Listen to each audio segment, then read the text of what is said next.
জাতীয় স্টেডিয়ামে এমন দৃশ্য দেখে ফুটবল প্রেমীদের চোখ জুড়াবেই। হামজা চৌধুরী, ফাহমিদুল ইসলাম, জামাল ভুঁইয়া, তারিক কাজী একসাথে অনুশীলনে।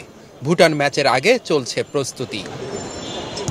সংবাদ সম্মেলনে এসে সাংবাদিকদের ভিড় দেখে অবাক হয়েছেন জামাল ভুঁইয়া। বাংলাদেশ ফুটবলে সুদিন ফিরতে যাচ্ছে, তার বলার অপেক্ষা রাখে না।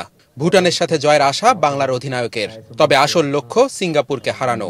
এখানে আজকে যেটা আমি প্রথমে দেখছি এত জার্নালিস্ট, তো আমার খুব ভালো লাগছে। 2-3টা প্র্যাকটিস হয়ে গেছে already.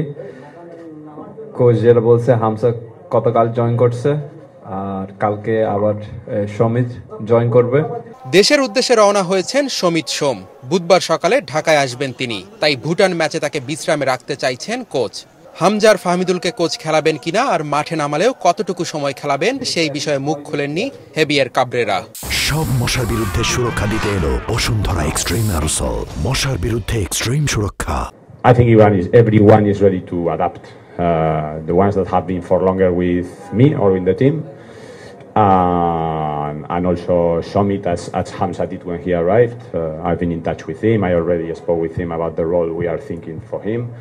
He's very open to everything and absolutely ready to adjust to everything. For me, with him, we need to be a little bit more careful with the long journey, with the weather when he arrives, so help him to feel comfortable in the group.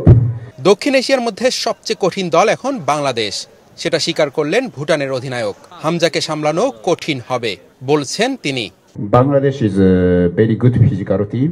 They can run a lot and very strong physical and good pressure. বাংলাদেশের সাথে এখন পর্যন্ত 12 match খেলেছে ভুটান, জিতেছে মাত্র 2টি। বাংলাদেশের বিপক্ষে হেরেছে 8টি আর ড্র করেছে বাকি 2টি ম্যাচ।